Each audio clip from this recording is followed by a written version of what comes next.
선지자 중에 선지자의 왕이라고 하는 이사야의 기록한 말을 함께 읽고 있습니다. 사실 평신도들이 이사야를 접할 기회가 많지 않을 걸로 알고 있습니다.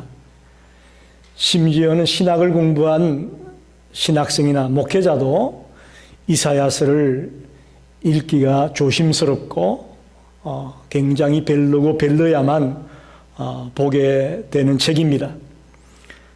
그러나 이 속에 놀라운 하나님의 말씀이 담겨 있습니다. 우리가 읽기 힘들다고, 해석하기 어렵다고 이 말씀을 읽지 않는다면 그것처럼 어리석은 것은 없을 것입니다. 오늘 우리 집사님, 권사님과 같이 차를 타고 교회에 왔는데 집에서 성경을 쓰시는 집사님이 계셔요. 성경 필사를 집에서 매일 하시는 분이 계시는데 마침 요즘 이사야서를 쓰고 계시대요. 그런데 저의 설교와 그 이사야를 기록하면서 얼마나 많은 것들을 깨닫게 되었는지 너무너무 감격스럽고 너무너무 큰 감동이 된다는 그런 간증을 들으면서 제가 얼마나 기뻤는지 몰라요. 얼마나 힘이 났는지 몰라요. 지난주에 우리는 하나님의 탄식 소리를 들었습니다. 이스라엘 백성들을 향한 하나님의 탄식 소리입니다. 택한 백성이고 당신의 자녀들이라고 하는 이스라엘 백성들을 향해 탄식하는 소리를 들었습니다. 왜 탄식했습니까? 첫째는 배은 낭득한 이스라엘 백성들 때문에 탄식했습니다. 그들을 먹이고 입히고 기르고 인도하고 보호하고 여기까지 오게 했는데 그 하나님의 은혜를 잊어버리고 하나님을 멀리 떠나고 하나님을 등지고 있는 그들을 보고 하나님이 배은망덕하기 때문에 탄식하고 있다.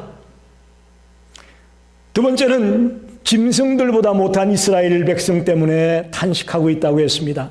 소나 나귀도 주인을 아는데 하나님의 자녀들이라고 하는 이스라엘 백성들이 그 주인인 하나님을 몰라보고 있다는 거죠.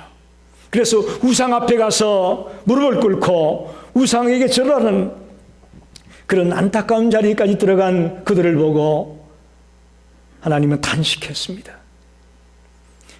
세 번째는 징계를 받으면서도 회개하고 돌아올 줄 모르는 그들을 보고 탄식했다고 말합니다. 사랑하는 성도 여러분, 우리는 곳곳에서 주님의 음성을 들을 수가 있습니다. 성경을 통해서, 삶을 통해서, 인간관계 속에서, 자연현상을 통해서 다양한 방법으로 우리는 하나님의 음성을 듣습니다. 그때마다 그 일을 통해 하나님이 나를 깨닫게 하고 나를 새롭게 하시려는 뜻이 있음을 합니다. 그래서 그 각가지 일들을 통해 회개하고 돌아오는 것을 주님은 기뻐합니다. 그런데 이스라엘 백성들은 지금 북왕국은 아수르에게 망했습니다. 남왕국 유다도 지금 풍전등화의 위기에 놓여 있습니다. 그런 엄청난 위기 가운데서도 회개하고 돌아올 줄을 모른다는 것 때문에 탄식하는 거예요. 자, 그 말씀에 우리는 엄청난 도전을 받았습니다. 하나님이 우리를 보고 이렇게 탄식할 수 있구나 하는 것 때문에 도전을 받았습니다. 오늘은 더 큰 도전을 우리에게 주고 있습니다.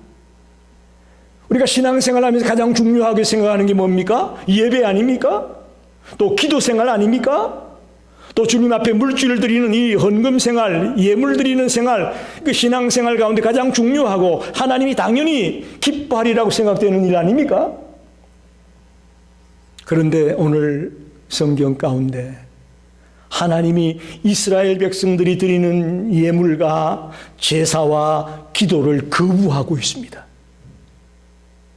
엄청난 도전입니다. 엄청난 충격입니다. 다른 행위는 몰라도 우리가 예물을 드리고 제사 드리고 기도하는 것은 하나님이 기뻐하리라 생각했는데 이스라엘 백성들의 그런 행위조차도 하나님이 거부하고 있다는 겁니다.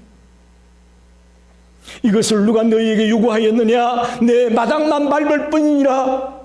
주님 앞에 제사 드리러 나오는 그들에게, 예물을 드리러 나오는 그들에게 누가 너희에게 이걸 요구했느냐? 내 마당만 밟을 뿐이다. 내가 이 예배를 기뻐하지 않는다. 거부하는 놀라운 메시지가 기록되고 있습니다. 도대체 왜 하나님이 이들의 예배와 또 드리는 제물과 기도를 거부할까요? 오늘 이 말씀을 생각해 보려고 합니다. 그리고 마지막 두 번째는, 그럼 하나님 받으시는 예배는 과연 어떤 예배냐? 하나님이 연락할 수 있는 그런 예물과 기도는 어떤 것이냐? 하는 것을 함께 생각하면서 은혜를 나누고 싶습니다. 먼저 하나님이 거부하는 것이 세 가지가 있습니다. 첫째는 11절로 13절에 보니까 제물, 예물이라고 하는 말이 8차례나 언급이 되는데, 무수한 제물, 수양의 번제물, 살찐 짐승의 기름, 수송아지의 피, 어린 양의 피, 수점소의 피, 제물, 분향, 이런 모든 것들이 다 제물을 의미하고 있습니다. 오늘날 교회들에게, 성도들에게 견주어 본다면 각종 제목으로 드리는 헌금이라고 볼 수 있을 겁니다. 안타깝게도 이스라엘 백성들이 드리는 이 제물을 하나님이 거부하고 있습니다. 여러분, 충격입니다. 오늘 우리가 드려지는 이 헌금을 하나님이 거부한다고 생각해 보십시오. 이건 충격이죠. 충격이죠. 하나님은 예배자가 드리는 예물이 다소 부족하더라도 도덕성에 있어서는 높은 수준을 요구하고 있음을 알게 됩니다. 아무리 엄청난 재물을 주님 앞에 갖고 왔다 할지라도 우리의 삶이 더럽고 추하고 우리의 마음가짐이 하나도 주님을 통해 변화되지 못한 그런 모습으로 그 물질들을 가지고 나왔다면 주님 기뻐하지 않는다는 말씀과 같습니다. 이스라엘 백성들은 예물은 넉넉하게 드렸습니다. 그러나 그들의 도덕적 삶이 뒷받침하고 있지 않았음을 알게 됩니다. 예물은 저는 그렇게 생각합니다. 우리가 하나님의 주권을 인정하고 나의 모든 것이 하나님이 주신 것이다. 내 생명도, 내 시간도, 내 자식도, 내 재능도, 하여튼 나의 모든 것들이 하나님이 주신 것이다. 그런 종교 행위, 그런 신앙의 결단에서 나오는 것이 예물입니다. 여러분, 알고 예물을 드셔야 됩니다. 그저 무조건 교회 가면 헌금하니까 나도 헌금하자, 그게 아니고요. 나의 모든 것이 주님의 것이다. 내가 태어난 것도, 내가 이렇게 살고 있는 것도, 내가 직장에서 일할 수 있는 것도, 내가 사업을 할 수 있는 것도, 내가 가정을 꾸릴 수 있는 것도, everything 다 하나님의 은혜다. 그래서 하나님의 주권을 인정하면서 감사해서 드리는 것이 예물이에요.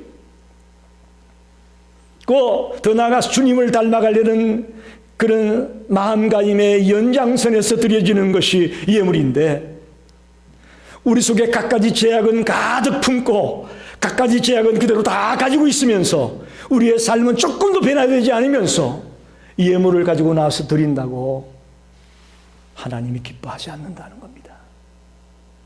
오늘 여기 주보에 보면 먼저 내 죄를 둘러 엎어야 된다는 칼럼이 있는데, 김양재 목사님이 나를 살리는 해결하는 책을 썼습니다. 그 책 중에 이런 내용이 있습니다. 은행에서 돈을 강탈한 범죄자가 도망가서 안도의 한숨을 쉬는 아지트, 그걸 강도의 소굴이다 그렇게 말한다는 거죠. 만약에 100억을 탈세하고 10억 헌금을 하러 교회에 와가지고 안도의 한숨을 쉰다면 그건 교회가 바로 강도의 소굴이 되는 거다. 굉장히 우리에게 도전을 주는 말씀입니다. 우리는 많이만 드리면 주님이 좋아할 것이다 라고 생각하기 쉽지만, 그건 잘못하면 교회를 강도의 소굴로 만드는 것 같은 현상이 된다는 것이죠. 우리의 삶을 계획하고 우리의 삶이 변화될 때 되면서 아울러 주님 앞에 물질을 드려졌을 때에 주님은 그 물질을 기뻐 받으실 수 있다는 것을 분명하게 말하고 있습니다. 저와 여러분이 오늘부터 물질관을 바로 정립하고 특별히 하나님 앞에 물질을 드릴 때 그런 심정으로 드릴 수 있게 되기를 부탁드립니다. 두 번째로 거부하는 것은 온갖 이름으로 드려지는 예배를 거부하고 있습니다. 11절로 14절에 예배에 대한 얘기가 7차례가 나와 있습니다. 내 앞에 보이러 오는 것, 월삭, 안식일, 대로 모이는 것, 성회, 또 월삭, 정한절기, 예배를 의미하는 말이 7번이나 나와 있습니다.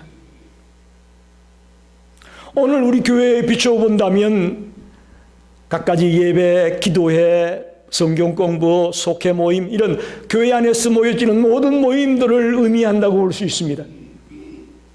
여러분 한번 묻습니다. 여러분 왜 예배 드립니까?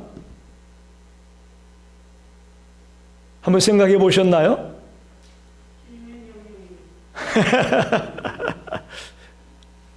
뭐 옳은 말씀입니다. 우리가 그래서 예수 믿으면 뭐 주일날 교회 가는 거야, 예배 드리는 거야, 그렇게만 생각하지 마시고 예배는 우리 죄인들이 거룩하신 하나님을 만나서 교제하는 시간입니다. 지금 우리 눈에 보이지 않지만 주님께서 여기 계심을 믿습니다. 여기 함께 하심을 믿습니다. 아멘입니다. 우리 그런 모습으로 여기 예배 드려야 됩니다. 목사와 근사와 여기 성도들만 모여서 예배드리는 그런 것으로 생각하면 안 됩니다. 죄인인 우리가 거룩하신 하나님을 만나서 교제하는 것이 예배입니다. 그리고 그분의 말씀을 듣고 그 말씀을 우리의 마음속에 새기면서 이제 밖에 나가서 우리가 새롭게 살아야 되겠구나 다짐하는 시간이 예배입니다. 근데 오늘 너무나 많은 크리스찬들이 그런 예배의 의미를 모르고 쫄래쫄래 왔다가 쫄래쫄래 밥 먹고 돌아가는 거예요. 우리가 반복해서 예배는 드리면서도 하나도 내 삶에 변화가 없다면 그 예배는 분명히 바르게 드린 예배는 아닐 겁니다. 여러분 단 한 번의 예배가 사람을 바꿔놓을 수 있습니다. 그게 살아있는 예배입니다. 그게 생명력이 있는 예배예요. 수십 년을 제멋대로 살던 인생이 단 한 번의 예배로 새로운 인생으로 바뀔 수 있는 것이 예배예요. 근데 여러분 지금 몇 년째 예배 드리고 있습니까? 수십 년째 예배 드리는 분 여기 많이 있지 않습니까? 저를 위시하여 우리 모두가 수십 년째 지금 예배 드리고 있는데 예배를 통해서도 하나도 내 삶에 변화가 없다면 이 예배는 재고해 봐야 된다는 것입니다. 심지어 하나님은 이스라엘 백성들의 그런 행위를 위선이라고 말합니다. 너희들의 그 악한 행동을 내가 견디지 못하겠다 이렇게 말합니다. 다른 건 몰라도 예배는 하나님이 무조건 좋아할 것 같이 생각했는데 그것도 아니라는 겁니다. 예배도 예배의 의미를 알고 우리가 바른 모습으로 예배할 때에 주님이 받으시는 것을 발견합니다. 우리의 삶이 의를 추구하고 정말 경건하게 의롭게 살려고 몸부림치는 그런 모습으로 살아가다가 주님 앞에 나와 예배할 때에 그 예배도 주님이 기뻐하시지요. 이스라엘 백성들은 어떻게 보면 지금 가나안 땅에 들어와서 살아가면서 그 땅 백성들이 섬기던 갖가지 바알과 아세라와 우상을 섬기는 데 빠져들었습니다. 그래서 하나님께 제사하는 것을 우상을 섬기는 자들이 우상 앞에 가서 절하는 것 같이 똑같이 그렇게 드린다라는 얘기와 같습니다. 여러분 이거 굉장히 중요한 얘기입니다. 우리가 자랐던 또 우리가 살았던 그 대한민국은 샤머니즘이 팽배했던 나라입니다. 갖가지 미신들과 갖가지 우상들이 팽배했던 땅 아닙니까? 부뚜막에 가면 부뚜막 신이 있고, 뒷간에 가면 뒷간 신이 있고, 장독대에 가면 장독 신이 있고, 베레베르 신들이 다 있던 나라가 우리나라가 아닙니까? 그래서 사람들이 주님 앞에 나와 예배하는 것도 쉽게 말하면 이런 겁니다. 그 부뚜막 귀신에 가가지고 복을 빌던 그 사람이 이제는 십자가 앞에 나와가지고 복을 비는 거예요. 이걸 예배라고 생각하는 거예요. 여러분, 다릅니다.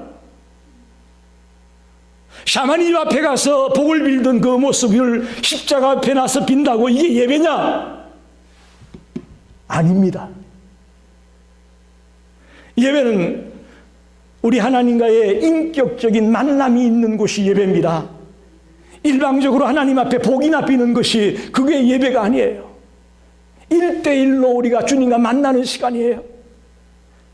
찬송을 통해, 기도를 통해, 말씀을 통해, 예물을 드리는 것을 통해 1대1로 주님을 만나 인격적인 만남이 이루어지는 것이 예배인데, 지금 이스라엘 백성들은 우상 앞에 가서 빌던 것 같은 그런 심정으로 하나님 앞에 나와 엎드리니 하나님이 그 예배를 받으시겠느냐 이 말입니다. 세 번째로 거부하는 것은 기도까지도 거부하고 있습니다. 15절에 보니까 하나님이 너희들이 아무리 기도해도 응답하지 않겠다, 듣지 않겠다라고 말씀합니다. 기도는 종교적인 삶에 있어서 가장 순수한 행위라고 저는 봅니다. 모든 종교에는 다 기도가 있습니다. 그만큼 종교 행위에 있어서 기도만큼 순수한 것은 없습니다. 예물, 또 예배, 의롭지 못하고 삶이 변화되지 않은 그런 모습으로 드려지는 거니까 하나님이 거부할 수 있다고 생각하는데 어떻게 기도까지도 거부하느냐? 기도까지도 거부하느냐? 굉장히 퀘스천 마크입니다. 그런데 15절 하반에 보니까 그 이유가 분명히 나와 있습니다. 너희 손에 피가 가득하다. 우리 손에 피가 가득한 채로 나와 아무리 기도해도 하나님 듣지 않겠다. 그렇게 말합니다. 우리의 도덕적인 삶이 우리의 신앙생활의 뒷받침이 되어야 될 텐데 그렇지 못하고, 한마디로 하면 죄악이 가득하다는 겁니다. 손에 피가 가득하다는 얘기는 우리가 죄악이 가득한 채 나와서 아무리 기도해도 하나님이 응답하지 않겠다는 말씀입니다. 오늘 교회 안에 큰 문제 중에 하나가 예수 믿기만 하면 구원받아, 예수만 믿으면 구원받아. 그래서 사회에 나가서, 직장에 나가서, 가정에 들어가서 내 멋대로 살고도 주일날 나와서 아이고 주님 잘못했어요, 회개만 하면 끝나, 이 생각들이 너무너무 팽배해 있습니다.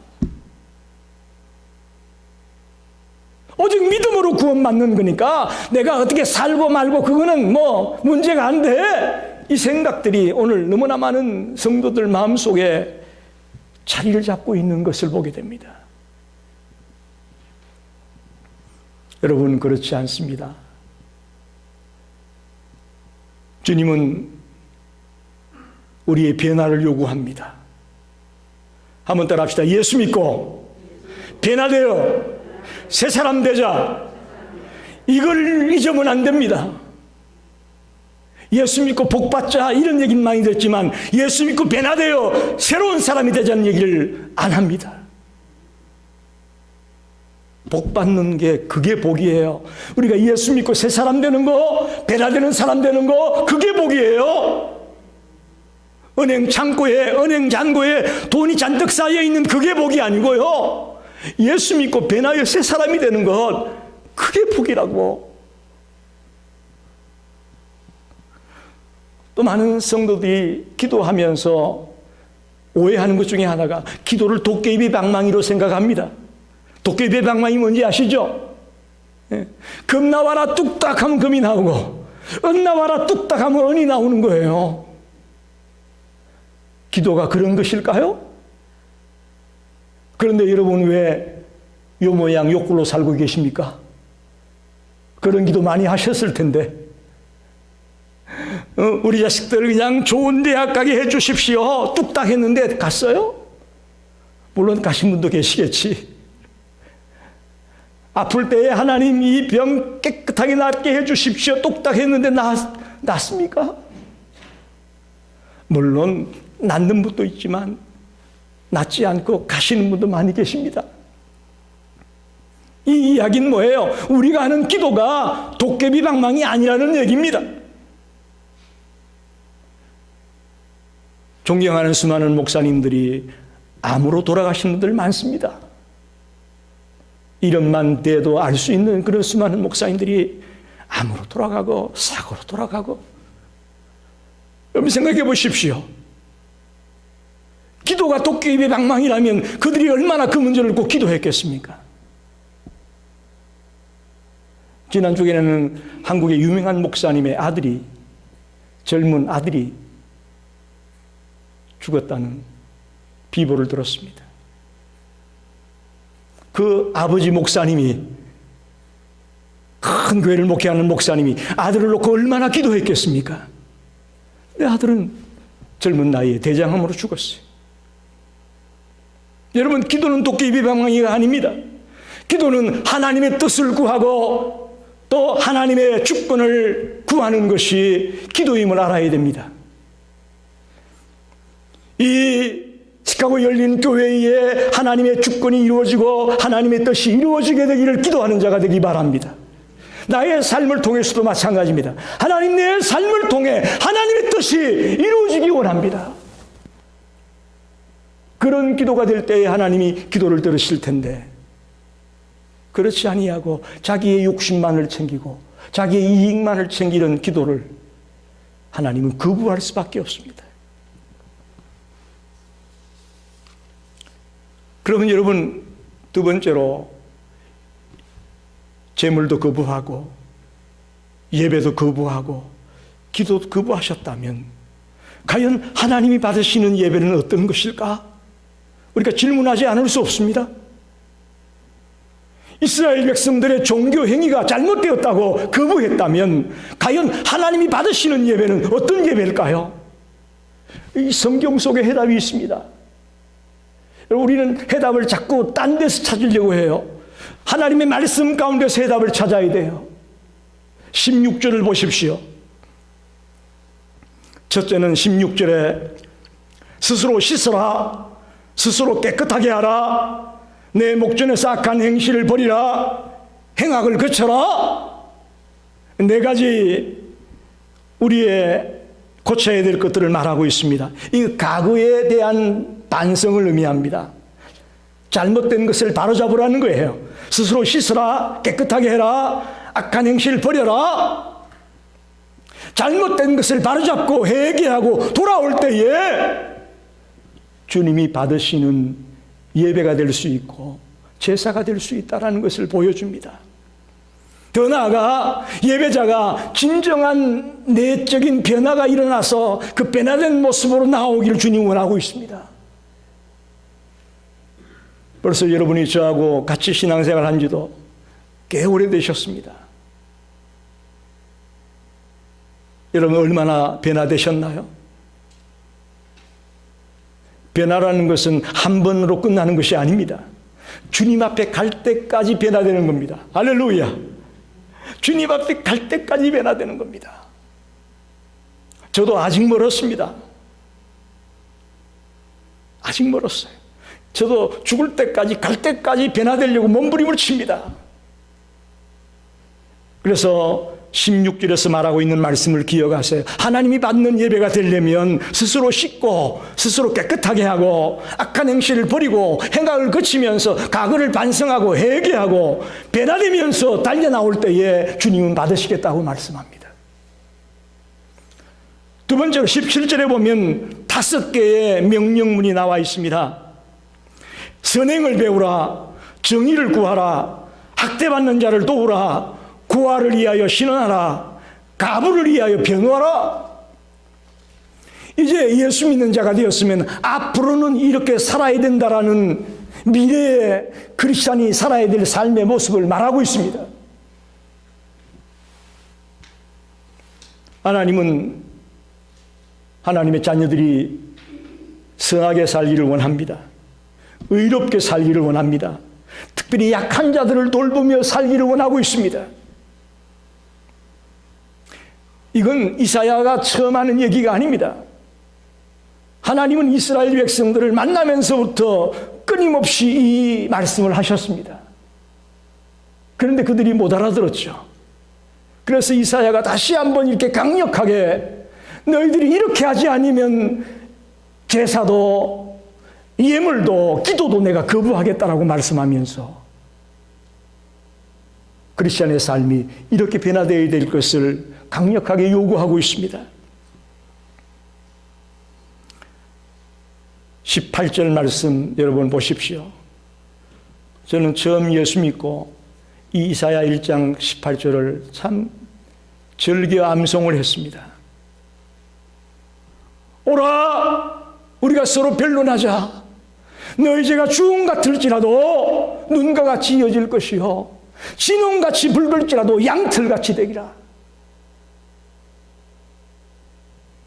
여기 다시 한번 회개를 강조하고 있습니다. 너희 죄가 주홍 같을지라도 눈과 같이 될 것이고 진홍같이 붉을지라도 양털같이 되겠다는 말씀, 다시 한번 회개를 강조하는데 그 이전에 나오는 말을 주의해야 됩니다. 오라는 거예요. 내가 죄를 지었으니까 나 교회 안 가. 내가 죄를 지었으니까 나 예배도 못 드려. 그게 아니에요. 일단 와요. 오라는 겁니다. 우리는 나는 깨끗하지 못하니까 교회 못 가. 나 깨끗하지 못하니까 기도도 안 해. 그거 아니에요. 일단 오라는 겁니다. 이것도 주님의 은혜예요. 우리가 어떤 모습으로 어떤 상태에 있든 간에 주님 앞에 오기를 원합니다. 할렐루야. 주님 앞에 와서 주님을 만나고 주님의 말씀을 듣고 기도하고 찬송하다 보면 깨달음이 온다는 거예요. 아, 내가 죄인이구나. 아, 내가 이렇게 부족하구나. 내가 이렇게 한참 모자라구나. 알게 되면서 회개가 나오고 변화가 일어나고 새로워질 수 있다는 거죠. 그래서 우리는 자꾸 주홍 같을지라도 눈과 같이 되고 진홍 같을지라도 양털같이 된다, 이 말만 자꾸 포커스를 맞추는데 저는 오히려 이것보다는 오라고 하는 말에 포커스를 맞춰야 돼요. 오세요 여러분. 주님 앞에 나오세요. 와야 돼요. 와야 뭔가 역사가 일어납니다. 과거에 여러분 그래도 수요 예배도 있었고 금요 찬양 예배도 있었고 새벽 기도도 있었고, 그죠? 우리가 모임이 제법 있었잖아요. 근데 요즘은 팬데믹 때문에 일주일에 한 번 딱 모입니다. 그러다 보니 자연히 주님께로 올 기회가 적어졌어요. 주님께로 올 기회가 적어졌어요. 지금 20대 또 30대 초반 이 젊은이들이 너무나 많이 교회를 떠나고 있다고 그래요. 이 팬데믹으로 인해서 너무나 많은 젊은이들이 지금 교회를 떠나고 있고 주님을 예배하거나 주님을 섬기는 일을 등지는 일들이 지금 너무나 교회마다 일어나고 있다는 거예요. 이 모든 것이 주님께 오는 일이 멈추다 보니까, 주님 앞에 달려나오는 일이 멈추다 보니까 등지게 되는 거예요. 멀어지는 거예요. 여러분, 당부합니다. 저와 여러분이 사는 길 어떤 모습이든 주님 앞에 나오시기 바랍니다. 주님 앞에 나와서 주님, 내 이 모습으로 왔습니다. 나 이렇게 못났어요. 그래도 난 주님만을 의지할 수밖에 없습니다.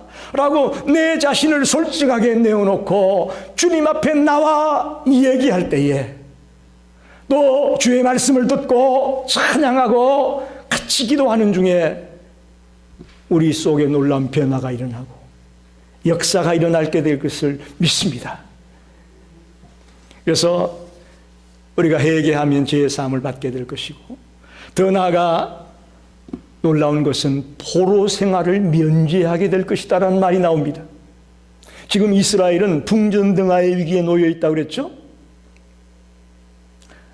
아수르가 북왕국 이스라엘을 멸망시킨 뒤에 남왕국 유다까지도 먹으려고 사내립이 지금 완전히 포위하고 있는 상황이에요. 예루살렘을 완전히 포위하고 있습니다. 이제 포로가 되는 게 눈앞에 와 있어요.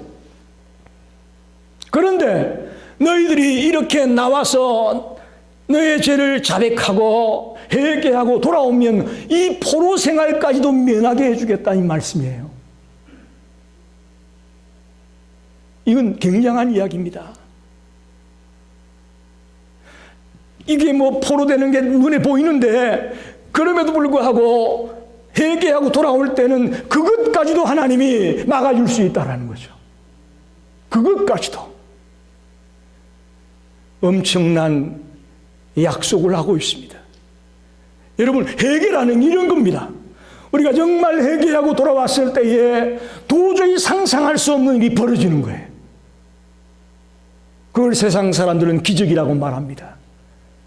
그럼 우리 크리스천에게는 그건 기적이 아니에요. 너무나도 당연한 하나님의 약속의 말씀이에요. 우리는 지금도 삶의 현장에서 이런 하나님의 기적을 맛보며 살고 있습니다. 아멘입니까? 지금도 우리는 곳곳에서 이 하나님의 만지심과 하나님의 역사하심을 지금 경험하며 살고 있습니다.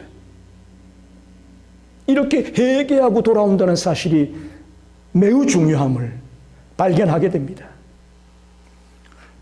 말씀을 정리합니다. 하나님이 거부하는 것 세 가지, 예물과 예배와 기도를 거부하고 있습니다. 그런데 이것은 우리 기독교에 있어서 매우 중요한 요소들입니다. 이거 하나님이 거부하니까 나 이거 그만둬야지가 아니에요, 여러분. 그렇게 생각하면 안 됩니다. 이건 매우 중요한 것들입니다. 매우 중요한데, 마땅히 이스라엘 백성들이 바르게 드리지 못했기 때문에 하나님이 거부한 것을 알아야 됩니다. 창세기 4장에 보면 가인과 아벨이 하나님 앞에 제사 드리는 장면이 나와 있습니다. 그런데 분명히 성경은 말하잖아요. 아벨의 제사는 받았는데 가인의 제사는 받지 않습니다. 이것은 하나님이 받으시는 예배가 있고 받지 않는 예배가 있다는 것을 분명하게 보여주는 것이죠. 오늘 이사야 1장 10절로 20절의 말씀도 마찬가지입니다. 이스라엘 백성들이 드리는 예배를 하나님은 거부할 수도 있고 받으실 수도 있음을 우리에게 보여주고 있습니다. 여러분, 하나님은 우리의 외모만 보지 않습니다. 우리의 겉사람만 보고 판단하시는 분이 아닙니다. 하나님은 모든 것을 아시는 전지하신 분이고 모든 것을 할 수 있는 전능하신 분임을 믿습니다. 그래서 우리의 폐부와 심장 깊은 곳까지 꿰뚫어 보시는 하나님이기 때문에 우리가 그 부분까지도 변화된 모습으로 달려나오지 않으면 우리의 드리는 이 갖가지 종교 행위들이 하나님이 거부하는 그런 사태가 벌어질 수 있음을 알아야 됩니다. 하나님 앞에 숨길 수 있는 것 없습니다. 감출 수 있는 것 하나도 없습니다. 저와 여러분이 하나님 앞에 정직하게 나오기 원합니다. 위선과 가식과 이런 것들을 다 내팽개치고 진실하게 정직하게 주님 앞에 나와야 됩니다. 하나님은 우리 예배자에게 거룩한 삶을 원하고 있습니다. 예배 시간에 나와 앉아있는 것, 그것만을 원하는 것이 아니고 우리의 거룩한 삶을 원하고 있습니다. 하나님이 원하는 예배는 형식적인 예배가 아닙니다. 또 형식적인 예물이 아닙니다. 하나님은 우리의 마음을 원합니다. 우리의 경건한 삶을 원합니다. 저와 여러분의 드릴 예배가 우리의 마음을 드리고 우리의 경건한 삶을 드리면서 드려지는 그런 살아있는 예배가 되기를 원합니다. 주님 받으시는 예배가 되기를 원합니다.